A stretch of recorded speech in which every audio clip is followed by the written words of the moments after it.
अस्सलाम फ्रेंड। अब जो हम टॉपिक डिस्कस करने जा रहे हैं वो है इनसाइट लर्निंग के बारे में। पहले हमने किसके बारे में पढ़ा था? लेटेंट लर्निंग के बारे में। अब कौन सा है? इनसाइट लर्निंग के बारे में। तो इनसाइट लर्निंग एक ऐसा लर्निंग है जिसमें ठीक है कोई प्रॉब्लम है, आपने उसका सोल्यूशन निकालना है, ठीक है। और एक ऐसा सोल्यूशन जिसमें आप यानी एक रैपिड या immediate solution to a problem है, ठीक है। और ऐसा समझो ये learning trial and error base भी है और नहीं भी है।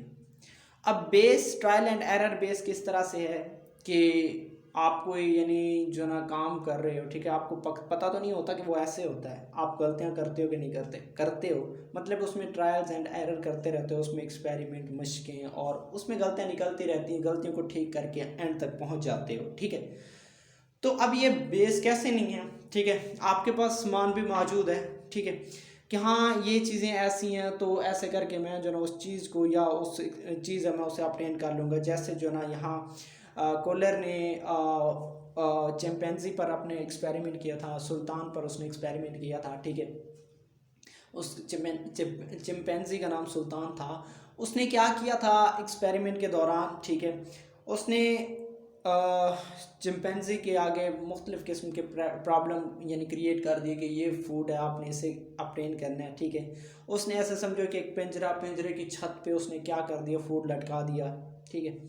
तो अब उसने यानी अब वहाँ चिंपैंजी पहुँच तो नहीं सकता था, अब उसमें उसकी सपोर्ट के लिए यानी उसकी मदद के लिए उसने क्या किया, डब्बे रख दिए, ठीक है, डब्बे रख दिए और ऐसे जो ना स्टिक्स रख दिए, ठीक है, स्टिक्स।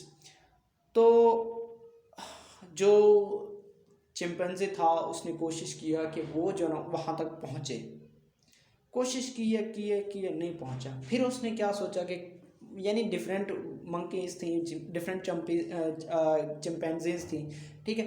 तो चंद चिंपैंजी ने क्या किया कि वो जो वुड बॉक्स थे, वुडन बॉक्स, ठीक है, उनको क्या किया कि इकट्ठे किया, एक दूसरे के ऊपर रखा और जो ना फूड को क्या किया, अपटेन किया, ठीक है। लेकिन चंद ने क्या किया था, ठीक है, चंद ने ये जो लकड़ियाँ आपको यहाँ नज़र आ रही हैं, ठीक है, उन्होंने इन लकड़ियों यानी स्टिक्स को आपस में मिलाया। यहाँ तो बॉक्स वाला यानी परफॉर्म में उन्होंने बॉक्स मिलाया और फूड को ऑब्टेन किया। लेकिन चंद ने क्या किया, लकड़ियों को जो स्टिक्स थे उन्हें आपस में मिलाया, ठीक है। तो इस तरह से उन्होंने क्या किया, उस फूड को जो ना ऑब्टेन किया, ठीक है। तो ये देखें, ये बॉक्स वाला एक्सपेरिमेंट है, ये कौन सा स्टिक वाला एक्सपेरिमेंट है, ठीक है।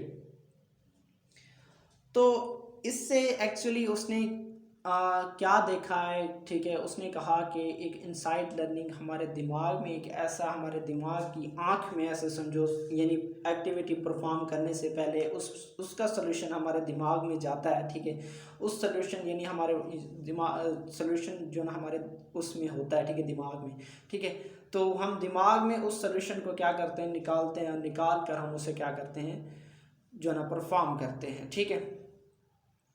तो अब उसने इस एक्सपेरिमेंट में उसने ये कहा है कि जो ना एक कोई भी ऑर्गेनिज्म है, ठीक है, किसी भी प्रॉब्लम का सोल्यूशन निकालने के लिए वो क्या करता है, एनी जो ना अपने दिमाग से सोचता है, दिमाग लगाता है और उसका क्या करता है, जो ना उसका कोई ना कोई क्या करता है, सोल्यूशन निकालता है, ठीक है।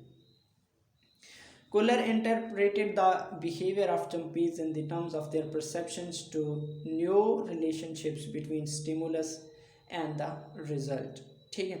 यानी उसको इंटरप्रेट किया उसने, यानी जो चिंपैंजी थी उसकी सलीहत को, ठीक है, उसने उसके ख्यालात को किस तरह से उसकी इंटरप्रिटेशन की वजाहत की, वो किस तरह से कि जो ना स्टिमुलस और फूड के दरमियान में यानी रख के कि अब वो सामने फूड है, ऊपर फूड है, सामने जो ना वो सोर्सेज हैं, ठीक है, स्टेमुलाई हैं, ठीक है, उनको यूज़ करके उसने क्या किया, जो फूड को क्या अपटेन किया था। तो ये था हमारा टॉपिक। अगर इसमें से कोई क्वेश्चन है तो आप क्वेश्चन लीव कर सकते हैं, इंशाल्लाह हम उसका जवाब ज़रूर देंगे। शुक्रिया।